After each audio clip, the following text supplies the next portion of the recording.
आचार्यदेवो भव।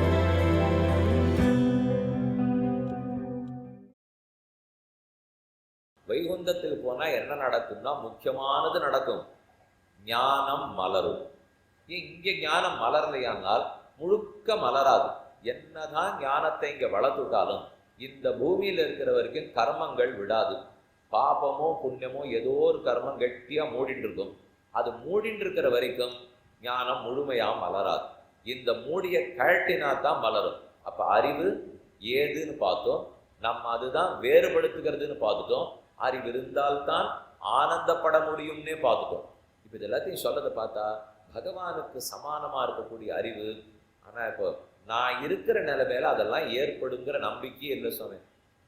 நாங்கள் எங்கே இருக்கோம், கார்த்தால 7:30க்கு ஓடுறோம், நாள் முழுக்க எங்கெங்கேயோ வேலை பார்க்குறோம், சாயங்காலம் 7:30க்கு வந்து சேர்ந்தால் தினமுமே விளையாட்சி உற்சவம் தான். அந்த மாதிரி ஆயிடுறது. இப்போ அவ்வளவு களைப்பாக போகிறது. இளைப்பாறணும் களைப்பாறணும். பெருமாள் 10 நாள் 2 வேளையும் இங்கேருந்து அங்கே போயிட்டு வந்ததுக்காக விளையாட்சி உற்சவம் பண்ணி விடுறார். நான் நித்தியமே போகிறேனே, இவர் வருஷம் 10 நாள் போயிட்டு வந்ததுக்கே இவ்வளவு கொண்டாடிட்டாருனால் நான் நித்தியமே இப்படித்தானே போயிட்டு வந்துட்டு இவ்வளவு மட்டுமா? இவரான இந்த 3 6 மைல் இங்கே போயிட்டு வர்றது, அவாவா 30 60 மைல் போயிட்டு வந்துட்டு இருக்காள். அப்போ போயிட்டு வந்தால் எவ்வளவு கொண்டாடிக்கணும்? நமக்கெல்லாம் இத்தனை வேலைக்கு நடுவில் இவர் சொல்கிற ஞானமெல்லாம் வரப்போகிறதா தெரியல சொன்ன. இவர் ஏதோ பரமாத்மாவுக்கு சமானமான ஞானம்ங்கிறார், வைகுந்தத்துக்கு போய் மலருகிற ஞானம்ங்கிறார். அப்படிப்பட்ட ஞானம்லாம் வருமானால் தயவுசெய்து நினைக்கவே வேண்டாம், யாருக்கும் வரும்.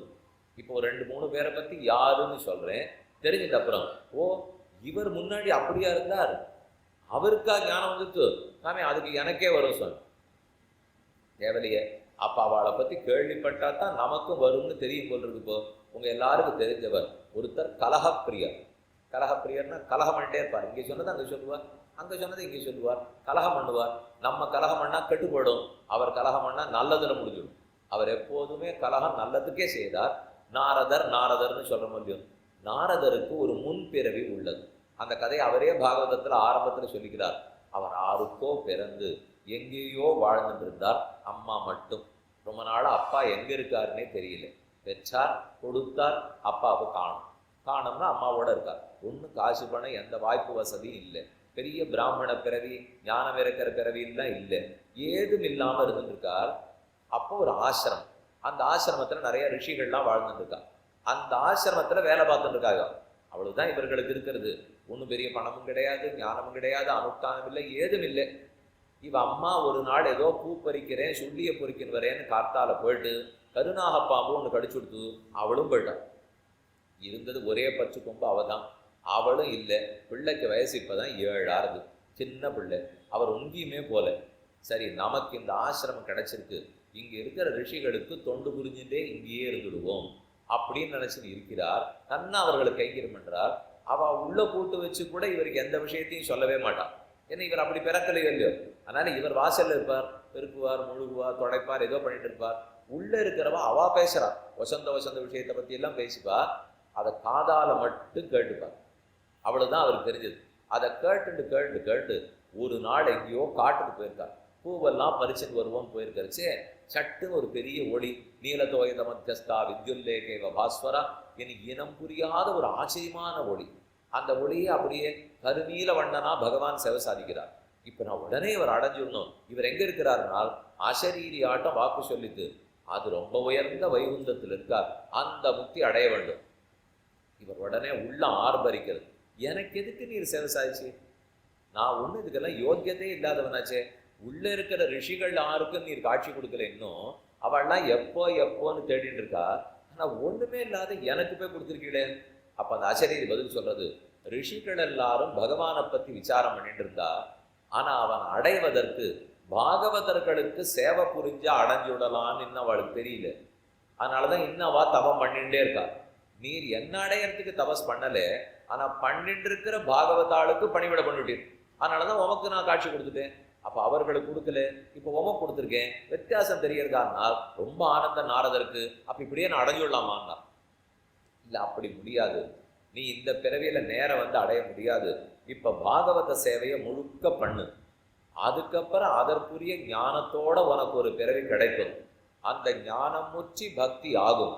அதுக்கப்புறம் நீ வைகுந்தத்தை வந்து அடையலாம்னு ஆச்சரிய சொல்லுது. பகவான் சொன்ன உடனே அப்ப இப்ப என்ன பண்ணணும் தெரியும்னால் அதே பாகவத சேவையை தொடர்ந்து பண்ணி கொண்டது வருகிறார்.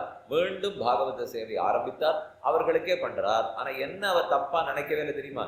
இவ யாருக்கு அந்த பெருமாள் சேவை சாதிக்கல, எனக்குத்தானே காட்சி கொடுத்துட்டாருன்னு அவர் நினைக்கல. ஏன் இந்த ஆணவம் அவருக்கு வரல? ரிஷிகளுக்கு கூட அந்த ஆணவம் வந்துடும் போல் இருக்கே, இவருக்கே வரலைன்னால் பாகவதர்களுக்கு கைங்கரியம் பண்ணா அந்த அகங்காரம் போயிடும், அது நிற்காது. இது ஞானத்தினால அகங்காரம் போனதில்லை. ஞானம் நிறைய இருந்தா அகங்காரம் வரும். ஓஹோன்னு ஞானியா இருந்தா என்னமா படிச்சிருக்கேன் சொல்றது உண்டோ இல்லையோ, ஒரு வித்வான்னாலே அதற்கு இருக்கிற அகங்காரம் இருக்காதா சுவாமின்னு இருக்கக்கூடாது. ஏதையேவ சதாந்தமஹான்னு சொல்றோமோ இல்லையோ, இவன் நன்னா பிறந்திருக்கார், நன்னா படிச்சிருக்கார், நன்னா பணக்காரர் அப்படின்னா அது அத்தனையும் அகங்காரத்தை குறைக்கிறதுக்கு வழி பண்ணணுமே தவிர அகங்காரத்தை வளர்க்கறதுக்கு வழியா இருக்கக்கூடாது. வண்டி ஓட்டின்னு போறோம், மோதராப்புல அறுபத்தர் வந்தா நிறுத்தினேன், இறங்கினேன், வேகமா சண்டை போட்டதுக்கு போனேன், அதுக்குள்ள அதை விட வேகமா அவரும் தான் இருப்பார். நீர் படிச்சவர் தானே, ஒழுங்கா ஓட்டின்னு வரக்கூடாதாங்கிறார். மொத்தத்துல படிச்சிருந்தா ஓட்டுறதுல கூட பொறுப்பு இருக்கணும் போது. படிச்சிருந்தா அந்த பொறுப்பு அதிகமா இருக்குன்னு தெரியுது இல்லையோ. பணக்காரனா இருந்தா பொறுப்பு கூட இருக்கணும், எல்லாருக்கும் சோறு கிடைக்கிறதா பார்க்கணும். பிராமணனா பிறந்திருந்தான்னா பொறுப்பு கூட இருக்கணும், எல்லா நாட்டு நடப்புல சரியா இருக்கான்னு பார்க்கணும். அப்ப பிறப்பாலோ வளர்ப்பாலோ ஞானத்தாலோ அதிகமா இருந்தால் பொறுப்பு கூடிடுறதோ இல்லையோ. அதுதான் நாரதருக்கு பொறுப்பு கூடி இருக்கு. ஞானம் இருந்தாலே சுவாதந்திரம் வரும், ஞானம் இருந்தாலே ஆணவன் தானே வரும். ஆனா இவருக்கு ஞானம் மட்டும் இல்லையே, பாகவத சேவை இருந்ததோ இல்லையோ, விடாம அந்த நல்லவர்களுக்கு தொண்டு புரிஞ்சுட்டு இருந்ததுனால் துளி அகங்காரம் இல்லாமல் அடுத்த பிறவி நாரதர் என்று பிறந்துட்டார். பிரம்மாவுக்கே மானசபுத்திரர், தேவரிஷின்னு கொண்டாடப்பட்டவர். கையில மகதிங்கிற வீணை கிடைச்சதவர். பிரம்மா தான் கொடுக்கிறார், மகதின்னு பேர். நாரதருடைய வீணைக்கு மகதி வீணை. அந்த பெரிய வீணையை வைத்துக் கொண்டு மீட்டு எங்க போனாலும் நாராயண நாராயண நாராயண அப்படின்னு சொல்லிட்டே போயிட்டு இருக்காரு. என்னால் இதை சொல்றதுக்கு இந்த ஞானம் இவருக்கு வருவதற்கு என்ன பண்ணியிருக்காருனால், இதற்கு முன்பிறவியில் ரிஷிகளுடைய ஆசிரமத்தில் பெருக்கி மெழுகி தொடைத்து கொண்டிருந்தார். போருமா? இப்ப அது இருந்தா கூட போருமே சுவாமி, ஞானம் வந்துரு போல் எந்த ஞானம்? நான் சொன்னது யாரோ உங்களாட்ட என்னாட்ட ஞானம் இல்லை, நாரதரை போன்ற ஞானம். அவருக்கு இருக்கிற பெருமை நமக்கு வருதுன்னால் அதே ஞானம் நம்மகிட்ட இருக்கு. ஆனா நம்ம எங்கேயும் போய் யாருக்கு சேவையே பண்ண மாட்டேங்கிறோமே. அதை பண்ணினோம்னா தானே அந்த ஞானம் வளர்ந்து விடும். அப்ப ஒன்றுமில்லாதவனுக்கு கூட கண்டிப்பா கிடைக்கிறதுங்கிறத புரிஞ்சுக்கும். யாரோன்னாலும் வால்மீகி என்னவா வாழ்ந்துருந்தார், என்னவா மாறிட்டார்னு பார்க்குறோமோ இல்லையோ. திருடன் தான், அங்கங்க வழிப்பறி கொள்ளைக்காரராக இருந்திருந்தார். அவரை ஒரு நாள் ஒருத்தர் இதே மாதிரி போயிட்டு இருக்கிறவரை பிடிச்சார், கொள்ளையடிக்கிறதுக்காக கூப்பிட்டார். அவருக்கு அப்பவே உயிர் போறாப்புல ஒரே தாகம் பசி, இன்னும் 2 நிமிஷம் விட்டா தானே படுவார், அடிக்கவே வேண்டாம், அந்த மாதிரி ஆயிட்டார் அவர். சரி ஏதோ பச்சாத்தாப்பப்பட்டு அவருக்கு தண்ணீர் அது இது தினமா கொடுத்து அவர் சாப்பிட்டு தெம்பாயிட்டார். அப்புறம் சொல்றார், நீ எதுக்கு கொள்ளையடிச்சுருக்கேன்னா, அம்மா பின்ன என் பெண்டு பிள்ளைகளெல்லாம் காப்பாற்ற வேண்டாம், என் குடும்பத்தை நன்னா ரட்சிக்கணுங்கிறதுக்காகத்தான் கொள்ளையடிச்சுருக்கேன். அந்த சுவாமி உடனே உபதேசம்லாம் பண்ணவே இல்லை. அவர்கிட்ட சொல்றார், நேராக உன் மனைவியின் இடத்துல போ, ஒரு கேள்வி கேளு, பதிலை வாங்கிட்டு என்கிட்ட வாங்க. என்ன கேட்கணும்? இந்த மாதிரி ஒருத்தரும் சொல்லி இது வரைக்கும் பார்த்ததே இல்லையே. திருடன்னா தப்பிக்கத்தான் பாப்பா, இல்லை எங்களை காவலாளி இடத்துல பிடிச்சு கொடுக்க பாப்பா. இவரதோ புதுசாக கேள்வி பதிலாம் கேட்டு வர சொல்றாரு. என்ன கேட்கணும்னால், நீ அவளை காப்பாற்றுறதுக்காகத்தான் திருட்டு தொழில் பண்றேன்னு சொல்றேன். போயிட்டு உங்களை காப்பாற்ற திருடி இருக்கிறபடியால் அந்த திருட்டுக்கு என்னெல்லாம் கிடைக்குமோ அதில் உங்களுக்கும் பங்குண்டு வாங்கி கொள்ள தயாரான்னு கேட்டுடுவான். நேர வந்தார், மனைவியிடத்துல கேட்டார், என்னெல்லாம் கிடைக்கும்னு அவர் திரும்பி கேட்டார். பொருள் கிடைக்கும், பணம் கிடைக்கும், அட்டிகை கிடைக்கும், வளையல் கிடைக்கும், என்ன வேணா கிடைக்கும், கண்டிப்பா எல்லாத்திலையும் பங்கை எடுத்துக்கிறேன்னு சொல்லு அப்படின்னு சொன்னா திரும்பி வந்தார். வந்து வால்மீகி சொல்றார், கண்டிப்பா பங்கை ஏத்துக்கிறேன்னு சொல்லிட்டாங்க. சொல்லிட்டாலும் இன்னொரு தடவை எனக்காக போயிடுவார். இப்ப நான் கேட்கற திரும்ப போய் கேளுப்போம். அதே மாதிரி இந்த கொள்ளையடிக்கிறதுனால பாபங்கிற கர்மம் வரும், அதற்கும் பங்கை எடுத்துக்கிறாளான்னு போய் கேட்டுடுவான்னார். திரும்பி போனார், பாபத்தை எடுத்துப்பியானார். அது எப்படி? கணவனான உமக்கு எனக்கு எந்த பாபமும் வராம காப்பாற்ற வேண்டியது உண்மை பொறுப்பு. வந்தா அட்டிகை வேணும், வளையல் வேணும் தான் வாங்கிப்பேன், பாபத்தெல்லாம் நான் வாங்கிக்க மாட்டேன்னு ஒண்ணு அதிருந்தே போயிட்டார். நேர திரும்ப ஓடி வந்தார் ரிஷிக்கிட்டே, அதை அவ வாங்கிக்க மாட்டாளான்னா. இதுக்கு தானா போலேன்னு சொல்லிட்டு இருக்கேன், பண்ணாதேன்னுட்டு வாங்கிக்கிறேன்னு சொன்னோம், மாட்டேன்னுட்ட பத்தியோ இல்லை. இப்போ அப்ப அவளை ரட்சிக்கணும்னால் இது ஒண்ணுதான் வழி இல்லை, நல்ல வழிகள்லாம் இருக்கு. உலகத்தை படைத்தவன் ரட்சிக்க போகிறான், அது புரியாமல் தப்பு வழி போனாலும் நீ தான் காப்பாத்துவே நினைச்சிருக்கியே. அப்படி இல்லை, அவர் புரியுது. இனிமே இத்தனை தூரம் வந்துட்டவன் வெறும் கொள்ளக்காரனா பட்டம் வாங்கினவன் நான் திருந்த முடியுமா? இனிமே எப்படி திருந்துவேன்னால் நீ ராமநாமத்தை சொல்லு, கண்டிப்பா திருந்துவிடலாம் அப்படின்னு சொல்லி ராமநாமத்தை சொல்லி கொடுத்து சொல்லி திருந்துட்டாரு.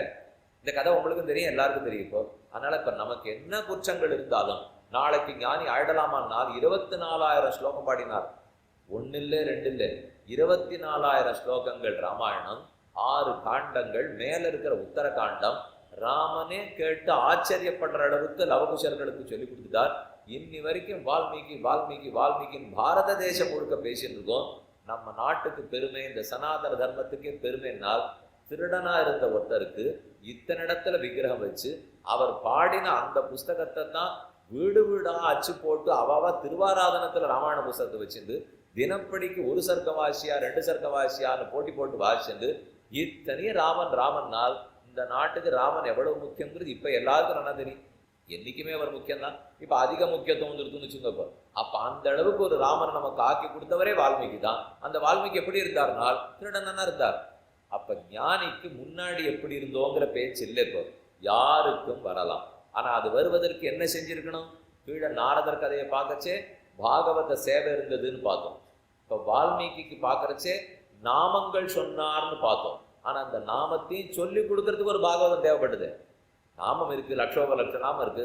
ஆனா வந்த ஒருத்தர் இதை சொல்லு திருந்துடுவேன்னு சொல்லவே தானே கிடைச்சது. இப்போ அப்ப அவர் விஷயத்திலையும் பார்த்துட்டோம்.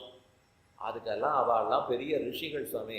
மேலும் சின்ன வயசுலேருந்து படிச்சிருப்பாளோமோ, நாங்கள் சின்ன வயசுல விட்டுட்டோம். இனிமே ஞானம் வருமானால் பிரகலாதன் சொல்றாரு மற்ற குழந்தைகளுக்கு, அசுர குழந்தைகள் எல்லாரையும் உட்காந்து வச்சுட்டு நாராயணாய நமஹா சொல்லு, இரண்யாய நமஹான்னு சொல்லாதேங்கிறார். குழந்தைகளுக்கெல்லாம் ஒரு சந்தேகம், உனக்கு மட்டும் என்னமோ நல்லது நல்லதா எல்லாம் புரியுறது, நான் நீ எல்லாம் ஒன்னா தான் படித்தோம், குருகுலம் ஒன்னா தான் பண்ணோம், ஆனால் உனக்கு மட்டும் எல்லாம் தெரியறது, எங்களுக்கு அந்த மாதிரி தெரியவே இல்லையென்னால் நான் கர்ப்பஸ்ரீமான் பிறக்கும் போது கருவிலேயே எனக்கு அந்த பாக்கியம் இருந்தது, உங்களுக்கு அது இல்லைங்கிறான். அவ உடனே பிடிச்சுட்டா பத்திரங்க. அப்ப கருவில பாக்கியம் இருந்தா தான் ஞானியாக முடியும். அது இல்லைன்றால் அது எந்த பிறவி கருவில பாக்கியம் கிடைக்குமோ காத்துட்டு இருக்க வேண்டியதான். அவ அழ ஆரம்பிச்சிட்டா.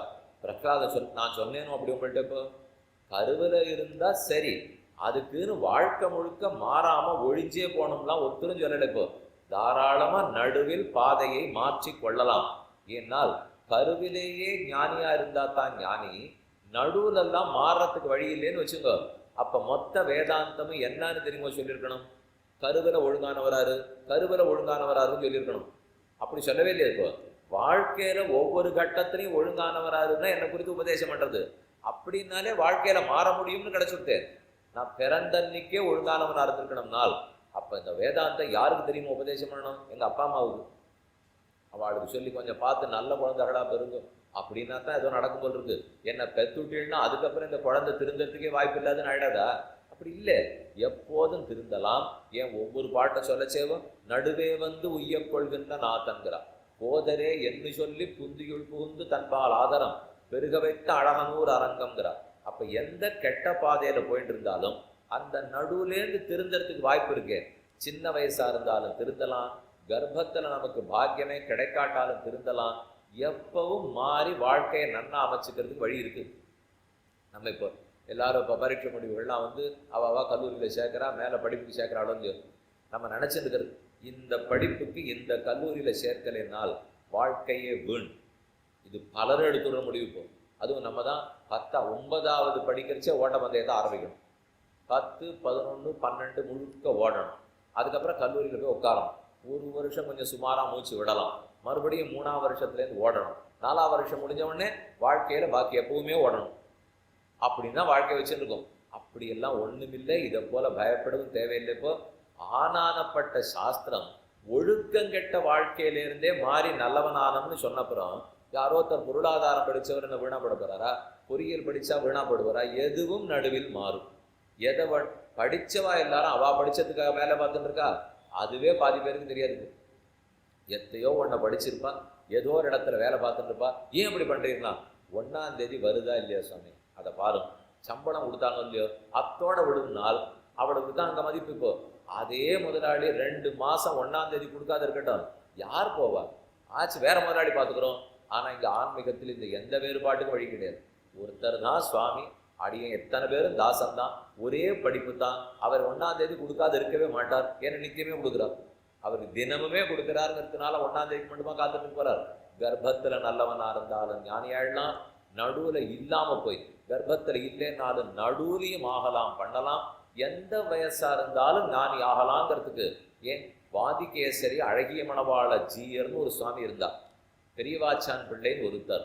அவர் தான் 4000 பாசுரங்களுக்கு உரையாசிரியர். இப்படி என் சொல்ற கதை ரிஷிகள் கதை இல்லை. இப்போ 1000 வருஷத்துக்கு முன்னாடி 800 வருஷத்துக்கு முன்னாடி வாழ்ந்தவாளுடைய கதை. ராமானுஜருடைய 1000வது ஆண்டு கொண்டாடின கொஞ்சம் அவர் வாழ்ந்து ஒரு 200 வருஷம் கழித்து பெரியவாச்சான் பிள்ளைங்கிற சுவாமி எழுந்துள்ளி இருந்தார்.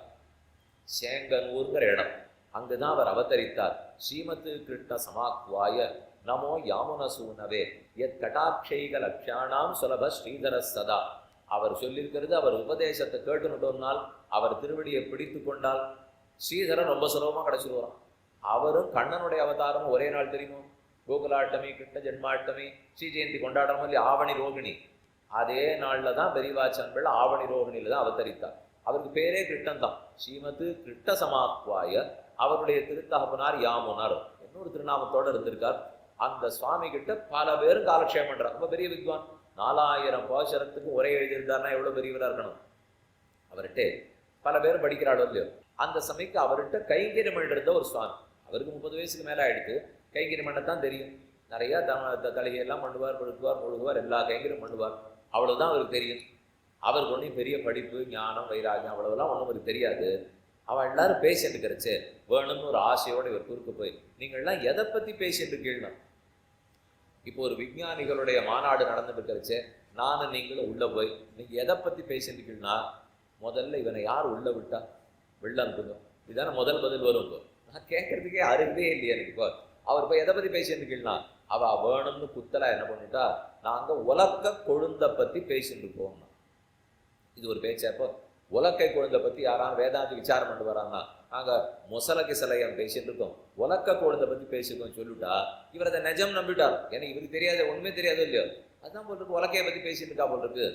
பெரியவாச்சான் பிள்ளை அப்புறம் கொஞ்சம் நேரம் கழிச்சு அவரை கூப்பிட்டு, என்ன ஏதோ நீ போய் அங்கே கேட்டுருந்தியே, இதுக்கெல்லாம் போகமாட்டே நீ, உனக்கு அதெல்லாம் தெரியாதே, எங்கே போனேன்னா, இல்லை அவள்கிட்ட போய் என்னான்னு கேட்டேன், பதில் சொன்னாளா, ஆமாம்மா சொன்னான், உலக்க கொழுந்துன்னு சொன்னான், அதை பற்றி பேசிட்டு இருக்காளான்னா, உன்னை நன்னா கேலி பண்ணி அமைச்சிருக்கா, மட்டம் தட்டியிருக்கா, தெரியாத நீ சிரிச்சுன்னு வந்திருக்கேன், கவலைப்படாது, இன்னிலேருந்து உனக்கு நான் சொல்லித்தரேன், எவ்வளவு சீக்கிரம் நீ ஒரு சமமான வித்வான் ஆகிற பார் என்று சொல்லி அந்த வயசுக்கு அப்புறம் அவருக்கு அத்தனையும் சொல்லிக் கொடுக்க ஆரம்பிச்சு, அந்த சுவாமி திருவாய்மொழிக்கு ஒரு புது உரையே எழுதிவிட்டார்.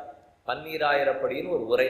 இன்னைக்கும் திருவாய்மொழியை சொல்லு பிரித்து தெரிஞ்சுக்கணும்னால் இந்தந்த சொல்லுக்கு இன்னென்ன பொருள்னா அந்த ஒரு உரையை பார்த்தா மட்டும்தான் கிடைக்கும். பாக்கி 4 வியாக்கியானத்திலையும் சொல்லுக்கு சொல் பொருள் கிடைக்காது. பதவுரைன்னு தமிழ்ல சொல்றேன். பதவுரை வேணும்னால் வாதிகேசரி அழகிமணவாள சீயர் சாதித்த 12,000 வியாக்கியானத்தை பார்த்தா தான் உண்டு. அவர் தான் ஒரே ஸ்லோகத்திலே 10 பத்துக்கள் திருவாய்மொழி சுருக்கிறார். ஸ்ரீபதிஹி சேதனஸ்யாஸ்ய ஹேதுத்வேன சமாஸ்சிதா அனிஷ்டஹானி விஷ்டஸ்ய பிராப்திஞ்ச குருதே ஸ்வயம். இந்த ஒரு ஸ்லோகத்துல 1102 பாசுரங்களுடைய அர்த்தத்தையும் அடக்கிவிட்டார் அவர். அப்படியா, அப்பேற்பட்ட ஞானியானால் என்ன பண்ணிட்டு இருந்திருக்கார். அவ மட்டம் தட்டின்னு கூட தெரியல அவருக்கு. அப்படி இருந்தவரை ஒரு பெரியவாச்சான் பிள்ளை கட்டாட்சித்து சொல்லி கொடுத்துருப்பாருனால் அதுக்கப்புறம் 30 வருஷமா சொல்லி கொடுத்துருப்பார். அதெல்லாம் நடக்கவே நடக்காது. 3 வருஷம் சொல்லி கொடுத்துருப்பார். 3 வருஷத்துல இவ்வளவு பெரிய வித்வானால் ஒரு மகானுடைய அருள் கெட்டித்துன்னா எவ்வளவு சீக்கிரமும் ஞானம் கிடைச்சிடும். அதனால படிச்சு தாங்கிறது இல்லை, படிக்காட்டா கிடைக்காதுங்கிறது இல்லை. அதுக்குன்னு படிக்காம விடக்கூடாது. எத்தனை குற்றவாளி ஒழுக்கம் கெட்டவனாக இருந்தாலும் மாறி ஞானி ஆகலாம். அதனால யாருக்கும் ஞானம் பிறக்கும். இன்னார் என்ன யாருன்னு பார்க்க வேண்டாம். எப்ப யாருக்கும் பிறக்குன்னு சொன்னேனோ அதே வேகத்துல பார்த்துங்கோ, யாருக்கும் பிறக்காமலும் போகும். யாருக்குங்கிறது ஒரே சொல்லுதான். யாருக்கும் பிறக்கலாம், யாருக்கும் பிறக்காமல் போகலாம். ஆனா அதை கொஞ்சம் நீங்க ஸ்வரம் மாத்தி சொல்லிக்கணும். யாருக்கும் பிறக்காமல் போகலாம், யாருக்கு வேணும்னா பிறந்துள்ளலாம். யாருக்கு வேணும்னான்னு சொன்னா எத்தனை எளியவனுக்குன்னு அர்த்தம். யாருக்கும்னு சொன்னா எப்பேற்பட்டவனுக்கும் பிறக்காமல் போகலாம். பிரம்மாவுக்கு கூட ஞானம் இல்லாத போகலாம். அதே ஒண்ணுமில்லை, ஒரு பழம் நாகப்பழம் விற்கிறவன் அவ தெரிஞ்சுட்டா கண்ணன் ஆறுன்னுட்டு, ஆனா பிரம்மாவுக்கு தெரியல கண்ணன் ஆறுன்னுட்டு. நித்தியப்படியே கண்ணன் மாடு மேய்க்கிறதுக்கு போறாரோ இல்லையோ, 1000 குழந்தைகளோட போறார், 7 லட்சம் பசுமாடுகளை கூட்டின்னு போறார். இதை பார்த்துட்டு மேல இருந்த பிரம்மா ஆனந்தப்பட வேண்டாமோ? இது என்ன சிறு பிள்ளை, இதுக்கு போய் இவ்வளவு அகங்காரமா, இவனுக்கு பாடம் புகட்டுகிறேன் பாருட்டு இந்த மொத்த குழந்தைகளையும் பசுமாடு கண்டுபிட்டி எல்லாத்தையும் சத்தியலோகத்துக்கு ஒதுக்கின்னு போயிட்டார். கண்ணன் திரும்பி பார்க்குறா, ஒத்திரியுமே காணும். தானே மொத்தமா மாறிட்டாரோ. தாராளமா எடுத்துன்னு போனா போட்டோம், எப்படியும் பிரபஞ்சம் முழுக்க நான் தான். அப்ப தானே மாடு கண்ணுக்குட்டி கயறு வலை கொவளை பால் தத்தியோனம் ஊருகா மொத்தமா மாறிட்டோம். எல்லாம் மாறி கார்த்தாலையா இருந்தா கோகுலத்திலேருந்து பிருந்தாவனுக்கு தானே வர்றார், சாயங்காலமானா பிருந்தாவனத்திலேருந்து கோகுலத்துக்கு தானே போறார். 1 வருஷம் போயிட்டு வர்றார் அவரே. அதுக்குள்ள பிரம்மா சத்தியலோகத்துக்கு போய் நன்னா குட்டுப்பட்டு இது ஒண்ணுமே நடக்காது போல இருக்கு இவர்கிட்ட அப்படின்னு தெரிஞ்சுட்டு திரும்ப வந்து அதே கோகுலத்தில் கண்ணன் திருவடியில விழுந்து என்னை மன்னித்து விடுன்னு வேண்டினார். சதுர்முக பிரம்மா உலகத்தையே படைக்கும் பிரமனுக்கு புரியவில்லை யார் கண்ணன் முழுமுதற் கடவுளார்னு அவருக்கு தெரியல. ஆனா அதே சின்ன குழந்தை கண்ணன் உள்ள ஓடுறார். அம்மா அடிச்சுட்டா, தாம்பு கைத்தால கட்டுட்டா, கதறியார்ந்த கருங்களிலே போல நின்று தடங்கண்கள் பனிவன்கள் தன்மையான் கரகரான கண்டேன் ஜலம். சில குழந்தைகளுக்கெல்லாம் தேக்கி வச்சிருக்காப்புல இருக்கும். நம்ம ஏதான கையை ஓங்கினோம்னா மட திறந்தாப்புல அழுகும். அடிக்கவே இல்லையன்னா அடிச்சப்புறம் அழுது என்ன பிரயோஜனம்? முன்னாடி அழுதனால அடி விழாமையான தப்பிக்கலாமோ இல்லையோ?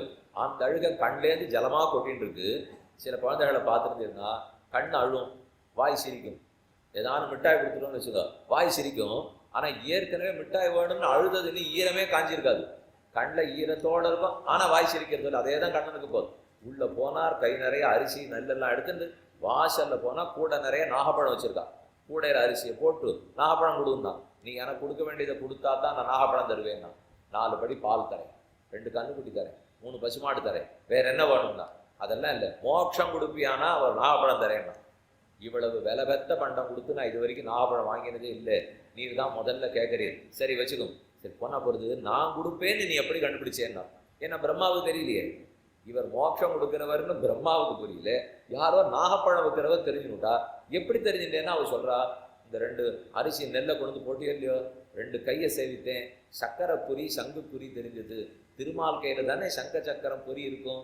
அந்த ரேகையை பார்த்து நீ தான் மோட்சப்பிரதன்னு தெரிஞ்சுட்டேன், அதுக்காகத்தான் கேட்டேன்னு வச்சு கொண்டு போனாள் நாள். அப்போ அவளுக்கு தெரிஞ்சுவிட்டேன்.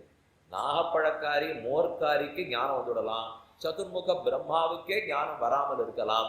இந்த கதைகளை பார்த்தா இப்போ தெம்பா இருப்போமோ இல்லையோ? சாமி எங்களுக்கும் வரும் சாமி, இது ஒன்று இப்போ இது அவளுக்கு மட்டும்தான் வரும், இவாளுக்கு மட்டும்தான் வரும் இல்லை. இப்போ தாராளமாக நமக்கு வரலாம். ஆனால் நம்ம எந்த கோட்டியில் சேரணும்? பிரம்மா கோட்டியில் சேரக்கூடாது, பழக்காரி கோட்டியில் சேரணும். அதை நல்லா தெரிஞ்சு. அவர் கோட்டியில் சேர்ந்து அகங்காரத்தோடு இருந்தோம்னா ஒன்றும் வராது. இவ கோட்டியில் சேர்ந்துருந்தோம்னா தாராளமாக வரும்.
ननाथो ननाथः सदा वेङ्कटेशं स्मरामि स्मरामि।